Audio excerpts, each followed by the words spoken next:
Hello students, welcome to my YouTube channel. हम class 9th science का chapter number 5 कर रहे हैं, the fundamental unit of life. Last video lecture में हमने सेल के बारे में इंट्रोडक्शन ली थी कि सेल क्या होता है, सेल की डिस्कवरी कैसे हुई। तो आज का जो हमारा टॉपिक होगा वो होगा सेल किस चीज़ से बना होता है, what is the cell made up of, what is the structural organisation of a cell. Cell किससे बना होता है और सेल के अंदर जो स्ट्रक्चरल ऑर्गेनिज्म होता है वो कैसा होता है। सेल के अंदर का जो स्ट्रक्चरल ऑर्गेनिज्म है उसके बारे में हम डिस्कस करेंगे। तो शुरू करते हैं। We saw above that the cell has a special component called the organelles. हमने पीछे लास्ट वीडियो लेक्चर में ये जाना था कि सेल के अंदर कुछ स्पेशल कंपोनेंट्स होते हैं जिनको हम सेल ऑर्गेनेलिज बोलते हैं, जो कि वेरियस फंक्शंस परफॉर्म करने में सेल की हेल्प करते हैं। सेल को जितने भी बेसिक फंक्शंस परफॉर्म करने होते हैं वो सारे फंक्शंस जो है वो सेल ऑर्गेनेलिज की हेल्प से ही जो है वो परफॉर्म करता है। तो सेल ऑर्गेनेलिज क्या है? सेल के अंदर कुछ स्पेशल कंपोनेंट्स होते हैं, सेल के कुछ स्पेशल पार्ट्स होते हैं जिनको हम ऑर्गेनेलिज बोलते हैं। वही पार्ट्स जो है वो सेल के डिफरेंट बेसिक फंक्शंस को करने में सेल की हेल्प करते हैं। How is a cell organise? कैसे एक सेल जो है वो ऑर्गेनाइज्ड होता है, मतलब कि कौन सी चीज कहाँ होनी चाहिए ये कैसे पता चलता है। If we study the cell under microscope we come across 3 features in almost every cell. अगर हम किसी सेल की स्टडी जो है वो माइक्रोस्कोप के अंदर करते हैं तो हमें 3 बेसिक जो फंक्शंस हैं वो 3 बेसिक पार्ट्स जो है वो हर सेल के अंदर देखने को मिलते हैं, जैसे कि प्लाज्मा मेम्ब्रेन, न्यूक्लियस और साइटोप्लाज्म। ये 3 बेसिक पार्ट्स हैं जो हर सेल के अंदर हमें देखने को मिलते हैं। प्लाज्मा मेम्ब्रेन को हम सेल मेम्ब्रेन के नाम से भी जानते हैं। क्लास 8th में हमने सेल मेम्ब्रेन के बारे में काफ़ी कुछ पढ़ा हुआ। न्यूक्लियस भी हमें पता है कि न्यूक्लियस जो होता है वो एक तरह का ब्रेन होता है, सारी एक्टिविटीज़ जो सेल की होती है वो कंट्रोल करने का काम न्यूक्लियस होता है। साइटोप्लाज्म एक fluid like jelly like fluid होती है जो कि ये हमारी प्लाज्मा मेम्ब्रेन या फिर सेल मेम्ब्रेन और न्यूक्लियस के बीच में प्रेजेंट होती है, उसको हम साइटोप्लाज्म बोलते हैं। All activities inside the cell and interactions of the cell with its environment are possible due to these features. Cell के अंदर जितनी भी एक्टिविटीज़ होती है ये सेल के अपने एनवायरनमेंट के साथ जो भी इंटरेक्शंस होती है, यहाँ पे एनवायरनमेंट का मतलब होगा सराउंडिंग के साथ, जैसे कि हमारी बॉडी की हमारे आसपास के वातावरण के साथ जो भी इंटरेक्शंस होती हैं वो सेल्स के कारण होती है, बेसिक हमारी ये फीचर्स के कारण ही हो पाती है। तो सेल के अंदर की जितनी भी एक्टिविटीज़ होती हैं वो सारी एक्टिविटीज़ और वो सारी इंटरेक्शंस जो कि सेल एनवायरनमेंट के साथ करता है वो सारी इन्हीं 3 बेसिक फीचर्स के कारण ही जो है वो पॉसिबल हो पाती है। Let us see how. देखते हैं ये कैसे होता है। सबसे पहला पार्ट है हमारे पास प्लाज्मा मेम्ब्रेन या फिर सेल मेम्ब्रेन। प्लाज्मा मेम्ब्रेन को ही हम सेल मेम्ब्रेन के नाम से भी जानते हैं। This is the outermost covering of the cell that separate the content of the cell from its external environment. दो प्लाज्मा मेम्ब्रेन बोल लो या फिर सेल मेम्ब्रेन बोल लो, ये किसी भी सेल के सबसे बाहर वाली कवरिंग होती है जो कि सेल के अंदर के जितने भी कंपोनेंट्स होंगे, सेल के अंदर जो कुछ भी प्रेजेंट होगा उसको एक्सटर्नल एनवायरनमेंट से सेपरेट करेंगे। जैसे कि फॉर एग्जांपल हम अपनी बात करें तो हमारी स्किन जो है वो हमारी बॉडी के अंदर जितनी भी चीज़ें हैं उन सभी चीज़ों को हमारे आसपास की सराउंडिंग से अलग करती है, उनसे छुपा के रखती है, उनसे कवर करके रखती है। तो हमारी जो सेल मेम्ब्रेन कह लो या प्लाज्मा मेम्ब्रेन है ये किसी भी सेल के सबसे बाहर वाली कवरिंग होती है जो कि सेल के अंदर प्रेजेंट जितने भी कंपोनेंट्स होते हैं उन सभी कंपोनेंट्स को उसके एक्सटर्नल एनवायरनमेंट से अलग करते हैं। यहाँ पे आउटर मोस्ट का मतलब होता है सबसे बाहर वाला और एक्सटर्नल एनवायरनमेंट का मतलब है आसपास की सराउंडिंग, हमारे आसपास का एनवायरनमेंट, सेल के आसपास का एनवायरनमेंट। तो सेल मेम्ब्रेन जो है वो सबसे आउटर मोस्ट सबसे बाहर वाला पार्ट होता है। इसका काम है कि सेल के अंदर के जितने भी कंपोनेंट्स होते हैं उनको जो है वो एक्सटर्नल एनवायरनमेंट से अलग करती है। द प्लाज्मा मेम्ब्रेन अलाउज और permit the entry and the exit of some materials in and out of the cell. ये मैंने आपको 8th क्लास में बताया हुआ है कि जो सेल मेम्ब्रेन्स होती है उसमें वो जो है वो सेमी परमिएबल होती है, मतलब कि उसके पास खुद का दिमाग होता है। वो ये डिसाइड कर सकती है कि कौन सी चीज़ सेल के अंदर जाएगी और कौन सी चीज़ सेल के बाहर जाएगी। सेल मेम्ब्रेन के परमिशन के बिना, जब तक सेल मेम्ब्रेन अलोइन नहीं करेगी, जब तक प्लाज्मा मेम्ब्रेन अलाउ नहीं करेगी, तब तक ना ही कोई चीज़ सेल के अंदर आ सकती है और ना ही कोई चीज़ सेल के बाहर जा सकती है। तो ये डिसीजन जो है वो प्लाज्मा मेम्ब्रेन लेती है कि कौन सी चीज़ को बॉडी सेल में से बाहर निकालना और कौन सी चीज़ को सेल के अंदर आने देता है। तो प्लाज्मा मेम्ब्रेन जो है वो अलाउ भी करती है और रोकती भी है अंदर आना और बाहर जाना किसी मटेरियल का सेल में से। It also prevent movement of some other materials. इसके अलावा ये कुछ मटेरियल्स की मूवमेंट्स को जो है वो रोकती भी है। The cell membrane therefore is called a selective permeable membrane. इसीलिए इसको हम सिलेक्टिव परमिएबल मेम्ब्रेन भी बोलते हैं। सिलेक्टिव का मतलब यहाँ पे ये है कि ये कुछ चीज़ों को तो अंदर बाहर होने देती है और कुछ चीज़ों को जो है वो रोकती है। ये स्पेसिफिक होती है, ये चीज़ों को डिसाइड करती है कि हाँ इस चीज़ ने जाना है और इस चीज़ ने नहीं जाना है, तो ये सिलेक्ट कर लेती है चीज़ों को। उसी को हम सिलेक्टिविटी, ये मेम्ब्रेन जो है वो सिलेक्ट कर सकती है, इसीलिए इसको हम सिलेक्टिविटी परमिएबल मेम्ब्रेन बोलते हैं। परमिएबल का मतलब होता है कि इसके अंदर भी चीज़ें आ सकती हैं और इसके बाहर भी चीज़ें जा सकती हैं। ये दोनों तरफ जो है वो अलाउ करती हैं, लेकिन अपनी मर्जी के अकॉर्डिंग खुद सिलेक्ट करेगी कि कौन सी चीज़ ने जाना है और कौन सी चीज़ ने आना है। How does the movement of the substance take place into the cell. Cell के अंदर जो है वो सब्सटेंसेस की जो मूवमेंट होती है वो कैसे होती है। How do the substances move out of the cell. कैसे जो है वो सब्सटेंस सेल से बाहर निकलते हैं। Some substances like carbon dioxide और oxygen can move across the cell membrane by the process of diffusion. कुछ ऐसे सब्सटेंस जैसे कि हमारी कार्बन डाइऑक्साइड होगी, हमारी ऑक्सीजन होगी, ये जो है वो डिफ्यूज़न के थ्रू जो है वो सेल मेम्ब्रेन के अंदर या बाहर जाते हैं। डिफ्यूज़न का मतलब होता है रिसाव होना, धीरे धीरे रिसाव होता रहना। जैसे कि आपने देखा होगा कि जब कभी आग लगती है तो मैं आपको एक बड़े लेवल की बात को जो है वो इमेजिन करवाने की कोशिश कर रहा हूँ। असल में वो ऐसी चीज़ नहीं होती। आप एग्जांपल के लिए समझो कि अगर धुआं हो रहा है कहीं पे, वो धुआं जो है वो धीरे धीरे हवा में मिलना शुरू हो जाता है, तो इस चीज़ को हम डिफ्यूज़न बोलते हैं। या फिर आप ज़्यादा क्लियरली समझ पाओगे कि जब आपके किचन में जो है वो खाना पक रहा होता है, जब खाना पक रहा होता है तो उसकी स्मेल, खाने की जो स्मेल है आपको दूसरे किसी रूम में बैठ के भी आ जाती है, किचन के बाहर भी जो है वो स्मेल चली जाती है। तो वो स्मेल जो है वो डिफ्यूजन के प्रोसेस से जाती है। जो स्मेल होती है वो हवा के साथ डिफ्यूज हो जाती है, मतलब कि हवा के साथ धीरे धीरे मिलती रहती है, हवा के साथ जो है वो फिर बहना शुरू कर देती है। इस प्रोसेस को हम डिफ्यूजन बोलते हैं। तो कुछ गैसेज जैसे कि कार्बन डाइऑक्साइड होगी, हमारी ऑक्सीजन होगी, ये जो है वो सेल मेम्ब्रेन के अंदर या बाहर जो है वो डिफ्यूजन की हेल्प से जाते हैं। We have studied the process of diffusion in the earlier classes. हम डिफ्यूजन के बारे में जो है वो छोटी क्लासेज में पढ़ चुके हैं। We saw that there is a spontaneous movement of a substance from a region of high concentration to a region of low concentration. तो हमें पता है कि जो डिफ्यूजन है वो एक मूवमेंट है जिसमें जो स्पॉन्टेनियस मूवमेंट है, जिसमें सब्सटेंस जो है वो हाई कंसंट्रेशन से लो कंसंट्रेशन की तरफ जाता है। फॉर एग्जांपल आपके किचन में जो आपका बर्तन है उसमें जब खाना पक रहा है तो वहाँ पे जो स्मेल है, खाने की जो स्मेल है वो ज़्यादा कंसंट्रेशन में, ज़्यादा अमाउंट में है, वो हवा में मिलती रहती है धीरे धीरे। हवा में बाहर, किचन के बाहर जो हवा है उसमें वो स्मेल बिल्कुल भी नहीं है। पहले जब खाना बनना शुरू हुआ, खाने के पास तो स्मेल है लेकिन बाहर वाले रूम में जो है वो स्मेल नहीं है, क्योंकि खाना वहाँ पे नहीं पक रहा।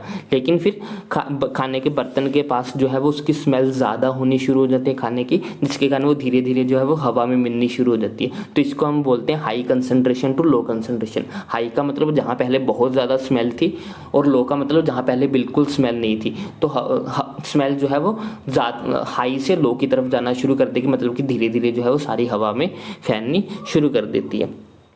Sometimes similar to this happens in the cell when, for example, some substance like CO2, which is a cellular waste and requires to be exerted out by the cell, accumulate in high concentration inside the cell. कई बार ऐसा होता है कि हमारे sales के अंदर CO2 हमारे सेल्स के अंदर कैसे पैदा होती है। CO2 जो है वो हमारी एक सेलुलर वेस्ट है जो कि हमारी रेस्पिरेशन के प्रोसेस के टाइम पैदा होती है। जब भी कोई सेल जो है वो रेस्पिरेशन का प्रोसेस करता है तो उसमें जो है वो कार्बन डाइऑक्साइड जो है वो पैदा होनी शुरू हो जाती है, जो कि वेस्ट होती है। इस वेस्ट को जो है बॉडी में से बाहर निकालना ज़रूरी होता है।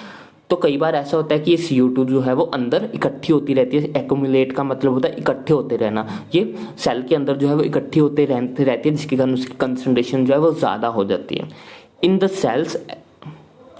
Sales external environment the concentration of CO2 is low as compared to that inside of the cell, जिसके कारण क्या होता है, जो सेल के एक्सटर्नल एनवायरनमेंट है, मतलब कि जो सेल के बाहर का एनवायरनमेंट है, फॉर एग्जांपल ये हमारे सेल मेम्ब्रेन है, इसके अंदर जो है वो रेस्पिरेशन का प्रोसेस हो रहा है, जिसके कारण यहाँ पे जो है वो CO2 बननी शुरू हो जाएगी, काफ़ी सारी CO2 जो है वो यहाँ पे इकट्ठी हो जाएगी।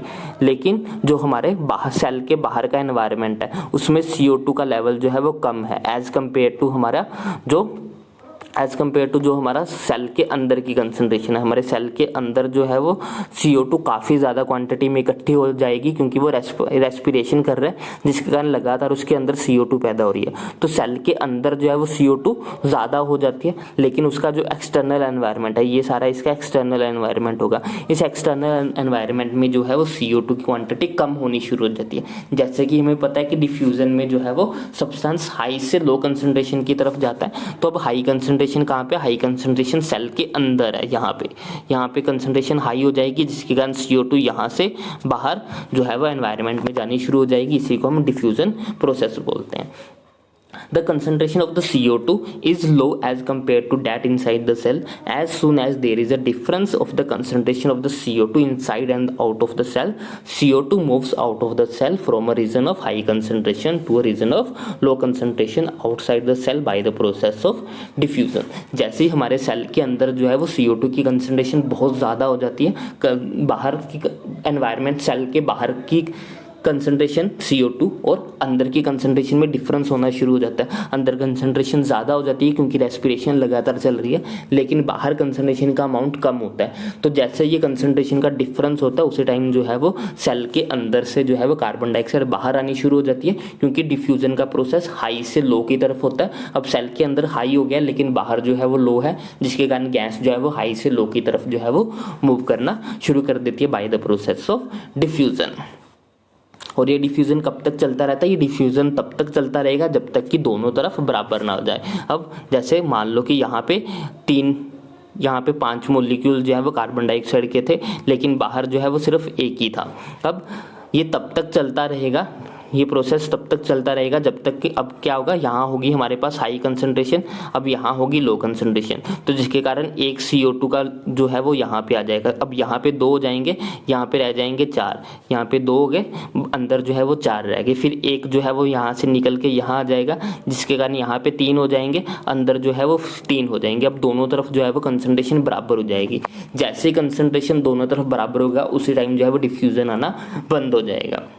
अब जैसे आपके किचन में खाना पक रहा है, खाना पकते टाइम आपको स्मेल आती है, लेकिन खाना पक जाने के थोड़ी देर बाद, मतलब कि कुछ टाइम तो आपको स्मेल आती रहती है, लेकिन कुछ टाइम बाद जो आपको स्मेल आना बंद हो जाती है। उसका रीज़न ये है क्योंकि अब किचन की बर्तन के आसपास भी स्मेल की उतनी कंसंट्रेशन है और बाहर वाले एनवायरनमेंट में भी स्मेल की उतनी कंसंट्रेशन है, तो दोनों तरफ जो है वो स्मेल एक जैसी हो जाती है, जिसके कारण फिर स्मेल का जो मूवमेंट है वो होनी बंद हो जाती है। तो ये डिफ्यूजन का प्रोसेस तब तक चलता रहता है जब तक कि दोनों तरफ की कंसंट्रेशंस सेम ना हो जाए। सेल के अंदर कार्बन डाइऑक्साइड की कंसंट्रेशन इक्वल ना हो जाए सेल के बाहर की कंसंट्रेशन के।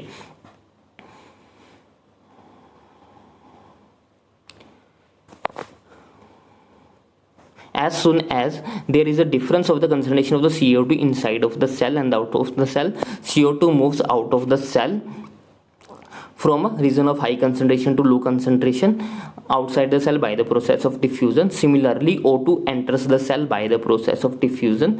Same जो है वो O2 भी ऐसे ही करती है। When the level or the concentration of O2 is inside the cell decreases, the diffusion plays an important role in the gases exchange between the cell as well as cell and its external environment. Similar जब oxygen के case में क्या होता है, oxygen हमें चाहिए होती है, सेल जो है वो लगातार ऑक्सीजन जो है वो यूज करता रहता है, जिसके कारण सेल के अंदर जो है वो ऑक्सीजन कम होनी शुरू हो जाती है। सेल के अंदर जो है वो ऑक्सीजन कम हो जाएगी, लेकिन बाहर जो है वो ऑक्सीजन बहुत ज़्यादा क्वांटिटी में है। लेकिन सेल जो क्या कर रहा है, वो अपने रेस्पिरेशन के लिए, अपने सांस लेने के लिए लगातार ऑक्सीजन को यूज कर रहा है, जिसके कारण अंदर जो ऑक्सीजन है वो कम हो जाएगी। अब जैसे अंदर ऑक्सीजन की कंसंट्रेशन कम होगी तो बाहर की ऑक्सीजन अंदर आना शुरू कर देगी, क्योंकि वो कैसे मूव करती है, वो हाई से लो की तरफ मूव करेगी, हाई से लो की तरफ मूवमेंट करेगी bye the process of diffusion. तो डिफ्यूज़न जो है वो गैसों के एक्सचेंज करने में जो है वो काफ़ी ज़्यादा इंपॉर्टेंट रोल जो है वो प्ले करता है। Water also obeys the law of diffusion, same जो वाटर है वो भी जो है वो लॉ ऑफ डिफ्यूजन को फॉलो करता है, ओबे करता है।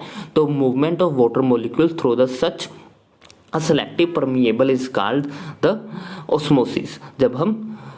जब पानी का ट्रांसफर होता है, जब पानी सेमी परमिएबल के मेम्ब्रेन के आसपास जो क्रॉस करता है उसको, उस प्रोसेस को हम ऑस्मोसिस बोलते हैं। ऑस्मोसिस का मतलब होता है वाटर की मूवमेंट होती है through the semi permeable membrane. The movement of water across the plasma membrane is also affected by the amount of substance dissolved in water. जो मूवमेंट होगी, पानी कितना ज़्यादा मूव करेगा सेल मेम्ब्रेन के अक्रॉस, ये इस बात पे डिपेंड करता है कि वाटर के अंदर कुछ डिसॉल्व्ड है या नहीं है। दस osmosis is the passage of water from the region of high concentration through a semi-permeable to a region of low water concentration. तो यहाँ पे हमारे पास ऑस्मोसिस की डेफिनेशन है जो कि आपको याद रखनी है, जो कि बहुत ज़्यादा इंपॉर्टेंट है आपके लिए। ऑस्मोसिस क्या होता है? ऑस्मोसिस सिंपली जो है वो वाटर का डिफ्यूजन है हाई कंसंट्रेशन से लो कंसंट्रेशन की तरफ, but through the semi permeable membrane. Semi permeable membrane में से हाई कंसंट्रेशन से लो कंसंट्रेशन की तरफ वाटर की जो मूवमेंट होती है, उस मूवमेंट को हम ऑस्मोसिस बोलते हैं। ऑस्मोसिस इज द पासेज का मतलब होता है जाना, water from the region of high concentration to the region of low concentration through a semi-permeable membrane। semi-permeable membrane में से होते हुए वाटर जो है वो हाई कंसंट्रेशन के एरिया में से लो कंसंट्रेशन एरिया की तरफ मूव करता है। उस प्रोसेस को हम ऑस्मोसिस बोलेंगे। What will happen if we put an animal cell or a plant cell into a solution of sugar or salt in water? क्या होगा अगर हम एक एनिमल सेल या फिर प्लांट सेल को शुगर सॉल्यूशन या फिर वाटर सॉल्यूशन या फिर सॉल्ट सॉल्यूशन के अंदर रख देंगे? One of the following three things could happen. इन तीनों में से कोई भी चीज़ जो है वो हो सकती है। फर्स्ट कंडीशन है हमारे पास, if the medium surrounding the cell has high water concentration then the cell, meaning that the outside solution is very dilute, the cell will gain water by the osmosis. क्या condition है? Condition ये है कि हमने क्या किया, हमने एक बीकर लिया, उसमें जो है वो एक सेल रख दिया, पहले एक सेल रख दिया, फिर उसमें जो है वो हमने शुगर सॉल्यूशन डाल दिया, शुगर का सॉल्यूशन डाला या सॉल्ट का सॉल्यूशन डाला, किसी का भी सॉल्यूशन जो है वो हमने डाल दिया। अब शुगर या सॉल्ट जो भी हमने डाला हुआ है उसको हमने पानी में डिसॉल्व किया होगा। तो फर्स्ट कंडीशन हम ये मान के चल रहे हैं कि यहाँ पे जो पानी की कंसंट्रेशन है वो ज़्यादा है, यहाँ पे पानी ज़्यादा है और उसमें थोड़ा सा नमक या फिर थोड़ी सी शुगर डाली है, और जो सेल के अंदर पानी है वो लेस है। सेल के अंदर हम मान रहे हैं कि पानी कम है, लेकिन सेल के बाहर वाला जो एनवायरनमेंट है, मतलब कि ये वाला बीकर, यहाँ पे जो पानी है वो ज़्यादा है, मतलब कि जो सॉल्यूशन है वो बहुत ज़्यादा डाइल्यूट है, हल्का सा नमक डाला हुआ है या हल्का सा उसमें शुगर डाला हुआ है। तो अब हमें पता है कि यहाँ पे डिफ्यूजन तो होगा, और हमें पता है कि डिफ्यूजन जो है वो हाई से लो की तरफ होता है। अब जहाँ पे कंसंट्रेशन ज़्यादा है मतलब कि वहाँ पे हाई कंसंट्रेशन होगी, और जहाँ पे कंसंट्रेशन कम है मतलब कि वहाँ पे हमारी लो कंसंट्रेशन होगी। तो यहाँ पे हमारी लो कंसंट्रेशन होगी, जिसके कारण जो पानी की मूवमेंट है वो सेल के अंदर की तरफ होनी शुरू हो जाएगी। मतलब कि जो बीकर का पानी होगा, सॉल्यूशन का पानी जो होगा वो सेल के अंदर जाना शुरू कर देगा, जिसके कारण हमारा सेल जो है वो फूल जाएगा, स्वेल हो जाएगा, मतलब कि वो फूल जाएगा, क्योंकि बाहर का पानी जो है वो अंदर जा रहा है। ऐसे सॉल्यूशंस को हम जो है वो हाइपोटोनिक सॉल्यूशंस बोलते हैं। ये आपको याद रखना है कि हाइपोटोनिक सॉल्यूशंस वो सॉल्यूशंस होते हैं जिसमें जो है वो कंसंट्रेशन वाटर की ज़्यादा होती है और वो काफ़ी ज़्यादा डाइल्यूट सॉल्यूशंस होते हैं, जिसके कारण जो है वो सेल के अंदर पानी की कंसंट्रेशन जाना शुरू कर देती है और सेल्स जो है वो फूल जाते हैं, स्वेल कर जाते हैं। अगर आपसे कोई पूछे कि अगर आप सेल को हाइपोटोनिक सॉल्यूशन के अंदर रखोगे तो क्या होगा, तो सेल जो है वो स्वेल कर जाएगा, सेल जो है वो फूल जाएगा। Water molecules are free to pass across the cell membrane in the both direction, but more water will enter into the cell. Cell के अंदर जो है वो ज़्यादा पानी जाना शुरू कर देगा, जिसके कारण cell is likely to the swell up, cell जो है वो फूलना शुरू कर देगा। सेकंड केस ये बनेगा कि अगर दोनों तरफ कंसंट्रेशन बराबर हो, if the medium has exactly the same water concentration as the cell, अगर सेल और वाटर बाहर का जो सॉल्यूशन है, बाहर का जो मीडियम है, दोनों में जो वाटर की कंसंट्रेशन अगर इक्वल है तो वहां पे कोई भी डिफ्यूजन नहीं होगा, क्योंकि हमें पता है कि डिफ्यूजन जो है वो हाई से लो की तरफ होता है। अगर दोनों बराबर है तो डिफ्यूजन होगा नहीं, कोई मूवमेंट नहीं होगी। ऐसे सॉल्यूशंस को हम आइसोटोनिक सॉल्यूशंस बोलते हैं। अगर आपसे कोई पूछे कि अगर हम सेल को आइसोटोनिक सॉल्यूशन में रख दे तो क्या होगा, तो कुछ भी नहीं होगा, उस पर कोई चेंज देखने को नहीं मिलेगा। उसका रीजन ये है कि दोनों तरफ कंसंट्रेशन जो है वो सेम है। Water across the cell membrane in the both direction but the amount going in is the same as the amount, जितना पानी अंदर जाएगा उतना ही पानी बाहर आएगा, क्योंकि दोनों तरफ जो कंसंट्रेशन है वो सेम है। उसका जो सेल का साइज है वो हमेशा एक जैसी रहेगा। थर्ड कंडीशन ये है कि बाहर का जो मीडियम है उसकी कंसंट्रेशन जो है वो लो हो जाए और अंदर जो सेल है उसमें वाटर की कंसंट्रेशन जो है वो ज़्यादा हो जाए। If the medium has the lower concentration of water than the cell, आसपास का जो मीडियम है उसमें वाटर की कंसंट्रेशन कम है, लेकिन हमारे जो अंदर का जो हमारे सेल का है, सेल में जो है वो पानी ज़्यादा क्वांटिटी में है, meaning that it is very concentrated solution, जो है वो बहुत ज़्यादा कंसनट्रेटेड सॉल्यूशन है। The cell will lose water by the osmosis, तो सेल जो है वो पानी को लूज करना शुरू कर देगा। तो जैसे वो लूज करेगा तो वो जो है वो श्रिंक होना शुरू कर देगा, पतला होना शुरू कर देगा। ऐसे सॉल्यूशंस को हम हाइपरटोनिक सॉल्यूशंस बोलते हैं। इस तीनों सॉल्यूशंस को आपको याद रखना है। अगर हाइपो है तो वो क्या करेगा, वो स्वेलअप हो जाएगा। अगर आइसोटोनिक है तो वो सेम साइज का रहेगा। अगर हाइपरटोनिक सॉल्यूशन है मतलब कि बाहर का बहुत ही ज़्यादा हाईली कंसनट्रेटेड है, बहुत ज़्यादा डाइल्यूट नहीं है, वो हाईली कंसनट्रेटेड है, उसमें पानी बहुत ज़्यादा कम है, लेकिन सेल के अंदर पानी बहुत ज़्यादा है, तो सेल में से पानी निकल के बाहर आना शुरू कर देगा, जिसके कारण सेल जो है वो श्रिंक होना शुरू कर देगा। Therefore the cell will shrink, तो सेल है वो श्रिंक होना शुरू कर देगा। Thus, the osmosis is a special case of diffusion through a selective permeable membrane. Now, let us try out the following activity. हम एक एक्टिविटी को परफॉर्म करेंगे यहाँ पे। तो एक्टिविटी है ओस्मोसिस विद एन एग, अंडे के साथ जो है वो ओस्मोसिस हम देख रहे हैं। Remove the shell of an egg by dissolving it into the dilute hydrochloric acid. हमें जो है वो अंडे के ऊपर से शेल को उतार देना है, उसको हाइड्रोक्लोरिक एसिड में डिसॉल्व करके। The shell is mostly calcium carbonate, a thin outer skin now encloses the egg.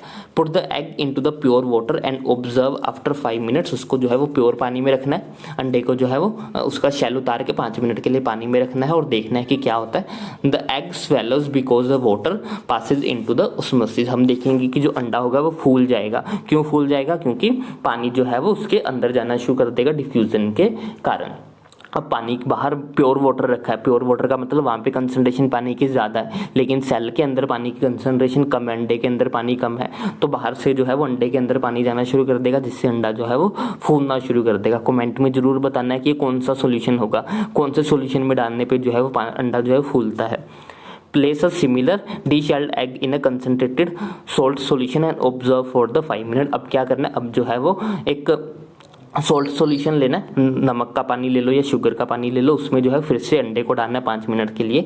The egg will shrink. इस बार हम देखेंगे कि जो अंडा है वो श्रिंक हो जाएगा। उसका रीज़न ये है कि अब जो है वो बाहर पानी की कंसंट्रेशन कम हो गई है, क्योंकि अब हमने उसमें नमक डाल दिया, तो इसके कारण पानी की कंसंट्रेशन कम हो गई है, जिसके कारण जो है वो अंडे में से पानी जो है वो बाहर आना शुरू कर देगा। अंडे में से बाहर पानी आएगा तो वो श्रिंक हो जाएगा। तो कमेंट में ये भी बताना है कि इस बार कौन सा सोल्यूशन बना है जिसमें अंडा जो है वो श्रिंक हो रहा है।